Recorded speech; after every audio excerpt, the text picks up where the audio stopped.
coaster! Roller coaster!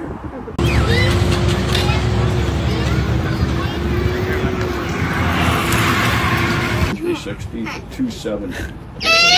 Hi. Basically an insurance clause. Hi. Hi.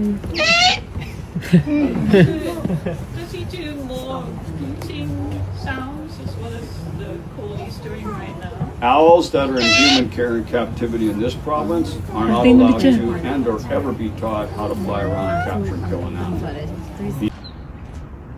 Oh! Ay, tumingin siya sa akin. Tumingin siya. Nakatingin. Tumingin siya.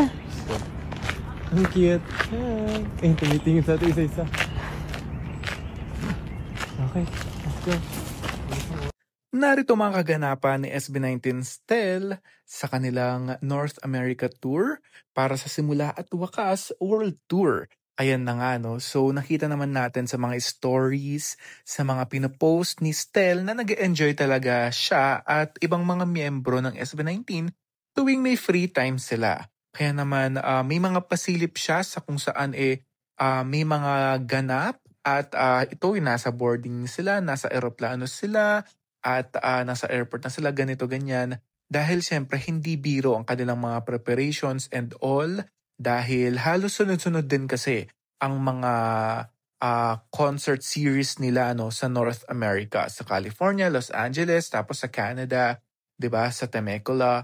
At kaya naman kapag may mga free time talaga sila, ine-enjoy talaga nila bawat oras, bawat minuto. Dahil kapag nasa ibang bansa ka, you get to unwind sometimes din, lalo na kapag after work, 'di ba?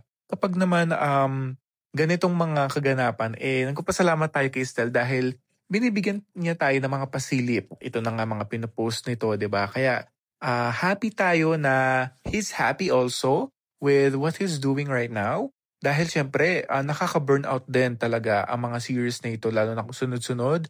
Pero with the love of his craft, with the love of his fans, mga berries, sa mga 18, nagagawa niya talaga ito dahil masayang-masaya siya. Kaya happy din tayo dahil nakakapag-post din siya. Hindi na nga lang siya masyado nakakapag-TikTok live. But that's for another time. Dahil kapag may mga oras naman siya, talagang he gets to live naman, 'di ba? So masaya na rin tayo doon. Kaya sa mga ganitong mga kaganapan ni Stel, may balance din dahil syempre work-life balance is very important nowadays. At syempre, you get to eat what you want, what you love, and that's very important lalong-lalo na sa panahon ngayon. Kaya congratulations SB19 for successful events.